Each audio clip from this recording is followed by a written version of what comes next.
Zencaf Producciones presenta el audiolibro diseñado para transformar tu estudio en conocimiento audible para optimizar tu tiempo y asegurar el éxito en tu ascenso de categoría 2026.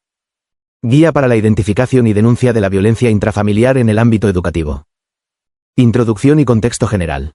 El documento, emitido por el Ministerio de Educación de Bolivia, Resolución Ministerial N grado 0864, 2019.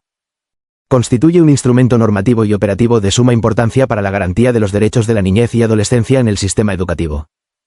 Nace del imperativo constitucional y legal de erradicar toda forma de violencia en el ámbito escolar, enmarcándose en los principios del vivir bien, la despatriarcalización, la interculturalidad y la cultura de paz.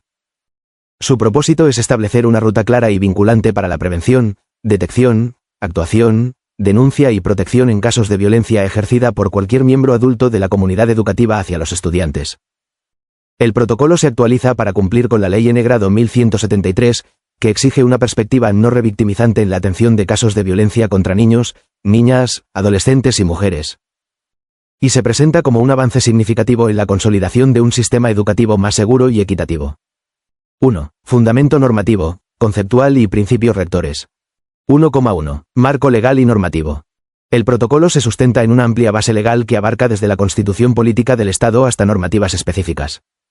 Este entramado legal es crucial para comprender el carácter obligatorio y la seriedad con que el Estado boliviano aborda la violencia contra la niñez y adolescencia. Constitución Política del Estado, CPE, establece los derechos fundamentales a la vida, integridad y a una vida libre de violencia, art. 15. Define a la educación como fomentadora de valores como la equidad de género y la no violencia, art. 79, y consagra el interés superior de la niñez y adolescencia, art. 60. Ley N grado 070, Avelino Siñani, Elizardo Pérez, Ley de Educación, declara a la educación como promotora de la convivencia pacífica y como un mecanismo para erradicar toda forma de violencia en el ámbito educativo, art. 3, Num. 12. Ley N grado 548, Código Niña, Niño y Adolescente, CNNA. Esta es la ley troncal que define la violencia, establece los tipos, física, psicológica, sexual y por omisión, negligencia. Regula el sistema de protección integral y determina las sanciones por infracciones en el ámbito educativo. Ley N grado 348, Ley Integral para garantizar a las mujeres una vida libre de violencia, aunque enfocada en las mujeres, su perspectiva es aplicable a las niñas y adolescentes. Reforzando la necesidad de una respuesta estatal integral contra la violencia de género. Decretos Supremos N grado 1302 y 1320. Estos decretos son el eje para el proceso administrativo y la acción penal. Estableciendo la obligación de denunciar y coadyuvar en la acción penal contra el personal educativo acusado de delitos contra estudiantes. La suspensión de funciones sin goce de haberes, tras una imputación formal, es una de las medidas clave que establecen.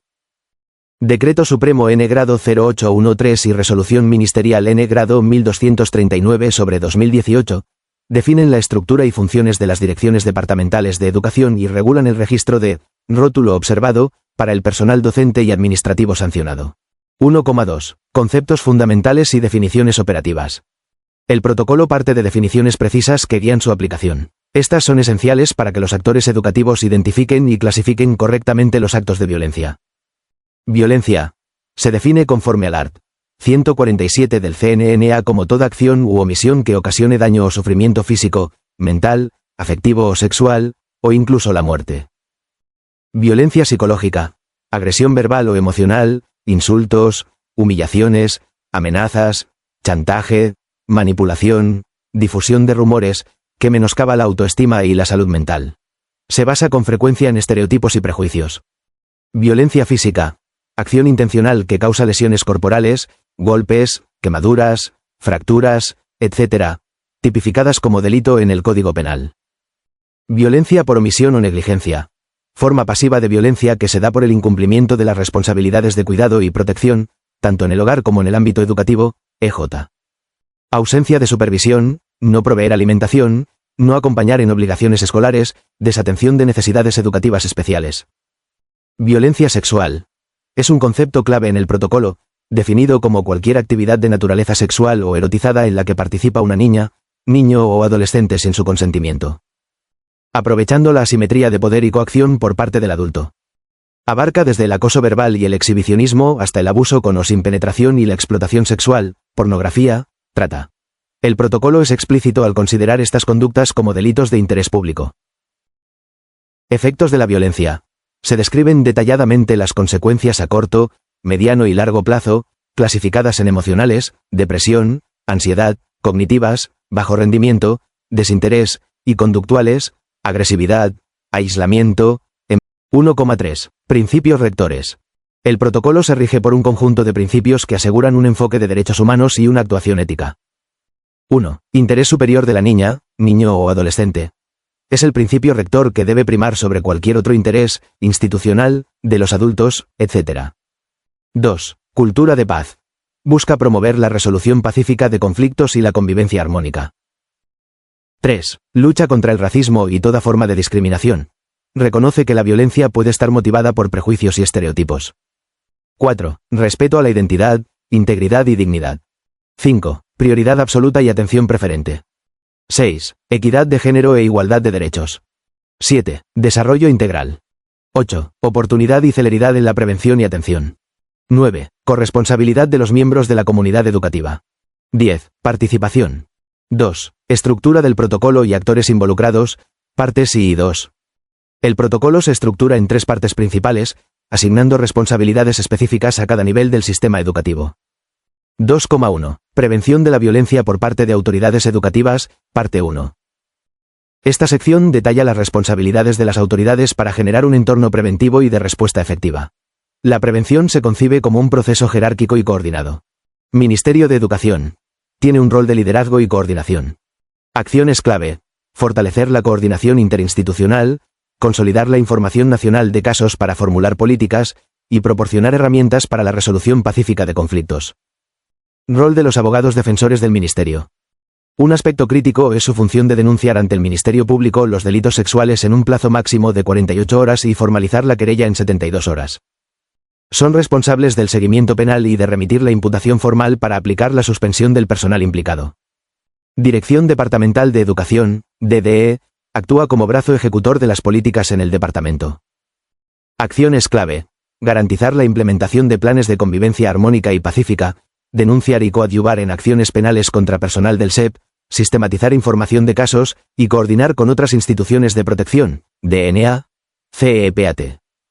Dirección Distrital Educativa, DDE, es la entidad más cercana a las unidades educativas, con funciones de supervisión y control. Acciones clave. Supervisar el funcionamiento de las unidades educativas, realizar el seguimiento de los planes de convivencia, iniciar procesos disciplinarios contra el personal que haya cometido faltas graves. Socializar el protocolo y coordinar con las instancias de protección para la derivación de casos. 2,2. Prevención de la violencia en las unidades educativas, parte 2. Esta sección establece las responsabilidades concretas de cada actor de la comunidad educativa, transformando la prevención en una tarea colectiva y cotidiana. Se enfatiza la necesidad de una infraestructura segura y de la implementación de herramientas como los planes de convivencia armónica y pacífica. Medidas generales. Se promueve la formación en valores, el desarrollo de habilidades para la vida, la deconstrucción de estereotipos y la educación integral en sexualidad. Director, A, de la unidad educativa. Es el garante de la seguridad en la institución. Sus responsabilidades incluyen: organización y normativa, promover y coordinar la construcción del plan de convivencia, regular el ingreso de personas ajenas y supervisar el cumplimiento de las jornadas. Medidas de seguridad, identificar lugares inseguros, vigilar que ningún estudiante quede fuera del establecimiento y prohibir actividades que hipersexualicen a los estudiantes. Comunicación y límites, establecer rutas de comunicación claras, prohibir la comunicación individual por teléfono o redes sociales entre maestros y estudiantes. Y autorizar que éstas solo se den a través de los padres y la dirección. Promoción de la participación, fomentar la participación de los estudiantes en la definición de planes y proyectos, así como espacios de reflexión sobre el cuidado de su cuerpo y derechos. Personal administrativo y auxiliar, porteros, su rol es crucial para la seguridad perimetral. Se les prohíbe explícitamente permanecer a solas con un estudiante, deben reportar cualquier situación de riesgo, controlar el ingreso y salida, y no abandonar su puesto de vigilancia. Maestros, AS, son el primer contacto con los estudiantes y, por tanto, agentes esenciales en la prevención y detección. En el aula, fomentar el buen trato, estimular la opinión crítica y la participación, integrar contenidos de prevención de violencia en el currículo, y establecer una comunicación asertiva. Prohibiciones claras. el protocolo es muy estricto al prohibir que un maestro o maestra permanezca a solas con un estudiante en cualquier ambiente. Que se comunique de manera individual para fines no pedagógicos, aún en redes sociales, o que programe actividades en su domicilio. Responsabilidad activa. Debe intervenir inmediatamente ante cualquier conflicto y derivar los casos de violencia a las instancias correspondientes. Madres, padres o tutores. Se les considera cogarantes de la educación y protección. Deberes. Contribuir a los planes de convivencia, coordinar actividades, asistir a espacios de sensibilización, supervisar actividades e informar a la dirección sobre cualquier comportamiento irregular. Diálogo. Promover un diálogo constante con sus hijos e hijas. Estudiantes. Se les reconoce como sujetos de derechos y actores de su propia protección. Derechos y deberes. Conocer sus derechos y cumplir con sus responsabilidades y las normas del plan de convivencia. Participación. Participar activamente en la prevención, promover valores y denunciar situaciones de violencia que conozcan. 3. Ruta de actuación, denuncia y seguimiento, parte 3. Esta es la sección operativa central del documento, diseñando un procedimiento paso a paso para cuando un caso de violencia es detectado o denunciado. Se establecen 2 rutas principales, física, psicológica y sexual, y una tercera para el proceso administrativo. 3,1. Fases del procedimiento de actuación. El protocolo desglosa un procedimiento en fases interconectadas para asegurar una respuesta integral, desde la detección inicial hasta el seguimiento y la contrarreferencia. Detección. Se enfatiza que los estudiantes raramente revelan la violencia de forma espontánea. Por ello, se proporciona una tabla detallada de indicadores, físicos, psicológicos, emocionales y conductuales, que deben alertar a los miembros de la comunidad educativa. La observación sistemática es la principal herramienta. Intervención. Es el momento en que un adulto recibe el relato de la violencia. El protocolo ofrece pautas claras. Acciones a realizar. Agradecer la confianza, nunca dudar del relato, informar a la víctima sobre las medidas que se tomarán, y garantizar la confidencialidad. Prohibiciones. No revictimizar, no hacer preguntas adicionales a la víctima, para evitar que tenga que repetir el relato ante múltiples personas, no emitir juicios de valor y no divulgar información. Comunicación. Informar a la directora o director, a menos que sea el agresor, y a la madre, padre o tutor, si no son los agresores. Contención. Es el apoyo emocional inmediato. En casos de violencia sexual, se insiste en que esta tarea debe ser realizada por personal capacitado de la Defensoría de la Niñez y Adolescencia, DNA, o de los Servicios Legales Integrales Municipales, SLIM. Y no por el personal de la escuela, para no revictimizar y asegurar una atención profesional. Se recomienda una escucha activa y expresar afecto verbalmente, evitando el contacto físico innecesario. Denuncia. El protocolo es contundente. Denunciar es una obligación legal y no una opción. El que omite la denuncia incurre en complicidad. Plazo. El conocimiento de un hecho debe ser denunciado en un plazo máximo de 24 horas. Instancias. La denuncia se presenta ante la Defensoría de la Niñez y Adolescencia, DNA, el Ministerio Público o la Fuerza Especial de Lucha contra la Violencia, FELCV. Se puede acudir también a autoridades indígena originario campesinas, quienes derivarán a las instancias competentes. Proceso administrativo. Es el procedimiento interno contra el personal educativo acusado, maestros, directivos, administrativos. Se basa en el Reglamento de Faltas y Sanciones del Magisterio, que tipifica el acoso sexual, la violencia y el estupro como faltas muy graves. El proceso se inicia en la Dirección Distrital Educativa y puede derivar en la suspensión de funciones, sin goce de haberes, y el registro de rótulo observado, en el RDA, lo que inhabilita al funcionario. Atención y protección de las víctimas. Se detallan medidas que debe tomar la unidad educativa para proteger a la víctima. En el entorno, garantizar la confidencialidad y evitar la revictimización. Derecho a la educación. Asegurar que la víctima continúe ejerciendo su derecho a la educación, realizando adecuaciones curriculares si es necesario. Apoyo psicosocial. Gestionar el apoyo psicológico en la DNA o en los Centros Especializados de Prevención y Atención Terapéutica, CEPAT. Remisión a la justicia ordinaria, referencia y contrarreferencia. Referencia. Se formaliza la derivación del caso a otras instancias, DNA, SLIM, Ministerio Público, para su atención y seguimiento, utilizando el anexo 2. Si el hecho es considerado delito, es competencia del Ministerio Público. Si es una infracción, del Juzgado de la Niñez y Adolescencia. Contrarreferencia. Es el retorno de la información desde la instancia externa a la unidad educativa, informando sobre las acciones realizadas y las recomendaciones, EJ, si la víctima debe ausentarse temporalmente. Esto asegura la coordinación y el seguimiento del caso. Sistema de registro de casos. Se establece que la responsabilidad con la víctima no termina con la derivación. Se debe continuar el seguimiento. Y se proporciona una plantilla, anexo 3, para el registro sistematizado de casos, lo que permite la consolidación de información a nivel distrital, departamental y nacional para la formulación de políticas públicas. 4. Las rutas de actuación y la lógica del proceso. El protocolo presenta dos rutas de actuación gráficas, Ruta 1 y Ruta 2, que, aunque visuales, condensan la lógica de todo el procedimiento, diferenciando claramente la gravedad de los hechos. 4,1. Ruta 1. Actuación en casos de violencia física y psicológica. Esta ruta se activa con la detección, por indicadores o por relato de la víctima. Los pasos secuenciales son: 1. Detección. Cualquier miembro de la comunidad educativa identifica la violencia. 2. Actuación y protección. Se detiene la agresión si se presencia. La directora o director de la UE es informado. Se brinda contención a la víctima. 3. Derivación y seguimiento. Se comunica a la madre, padre o tutor. La directora o director remite el caso a la DNA para la atención y se utiliza el anexo 2. O escenario A, infracción. Si la DNA determina que el hecho no es un delito, lo remite al juzgado de la niñez y adolescencia. O escenario B, delito. Si se presume un delito, se procede a la denuncia ante la autoridad competente, Ministerio Público, FELCV. 4. Medidas de protección. La UE debe apoyar el cumplimiento de las medidas de protección dictadas y garantizar la permanencia del estudiante en la escuela. 4,2. Ruta 2. Actuación en casos de violencia sexual, mayor rigor. Esta ruta es más estricta y urgente, reflejando la gravedad del delito. 1. Detección. Se activa de forma similar, pero la respuesta es inmediata. 2. Actuación y protección. La directora o director debe denunciar inmediatamente a la DNA. La contención debe ser realizada por personal especializado, DNA-SL y MCEPAT, no por el personal de la escuela. Se debe garantizar la confidencialidad absoluta para evitar la revictimización. 3. Denuncia y seguimiento. La DNA remite el caso al juzgado de la niñez y adolescencia, si es infracción, o al Ministerio Público, si es delito. Un elemento crítico es que la DD denuncia y coadyuva en la acción penal, en cumplimiento del DS 1302.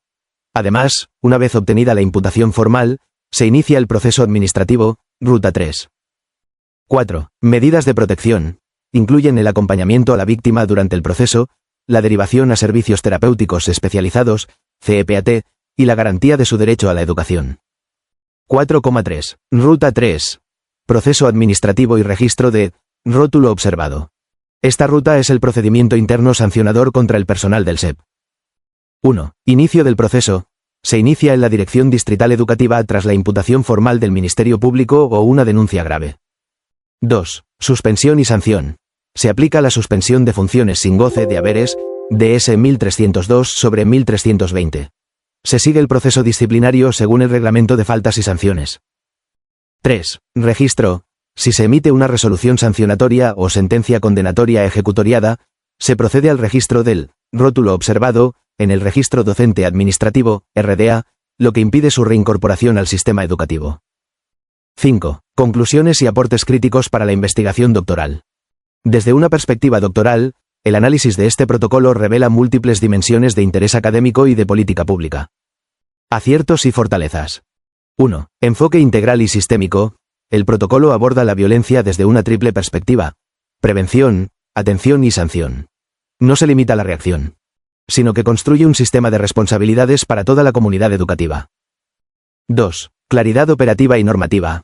Al establecer definiciones precisas y rutas de acción paso a paso, con plazos, responsables y formatos. El protocolo trasciende la declaración de principios y se convierte en una herramienta de gestión. 3. Protección de la víctima como eje central. El principio de interés superior impregna todo el documento. Las medidas para evitar la revictimización, confidencialidad, no repetición de relatos, derivación a especialistas, son un avance significativo en la profesionalización de la respuesta. 4. Sistema de rótulo observado es una medida disuasoria y de control de alto impacto que vincula la comisión de un delito con la inhabilitación profesional, protegiendo a futuros estudiantes. 5. Jerarquización de la respuesta. La diferenciación entre las rutas para violencia física, psicológica y sexual demuestra una comprensión de la mayor gravedad y complejidad del abuso sexual, exigiendo una actuación más rápida y especializada. Desafíos y áreas de análisis crítico para la investigación. 1. Implementación y eficacia. El mayor desafío, común a muchos protocolos, es su implementación efectiva. ¿Cómo se garantiza que la cultura del silencio y el miedo sean erradicados en la práctica? ¿Los actores educativos tienen la capacitación y el apoyo psicológico necesarios para aplicar el protocolo? Un estudio doctoral podría evaluar la brecha entre la norma y la práctica. 2. Coordinación interinstitucional. El protocolo depende de una coordinación fluida entre el sistema educativo, la DNA, el SLIM, el Ministerio Público y otros. La investigación sobre los cuellos de botella y las asimetrías en esta coordinación es crucial. 3. La denuncia y el estigma. A pesar de la obligatoriedad de la denuncia, el temor a las represalias, el estigma social y la desconfianza en el sistema judicial siguen siendo barreras formidables. Analizar los factores que facilitan o inhiben la denuncia es una línea de investigación fundamental. 4. Formación de los actores. El protocolo exige una formación continua y especializada que, en la práctica, puede ser insuficiente. Investigar los contenidos, la metodología y el impacto de los procesos de capacitación es esencial.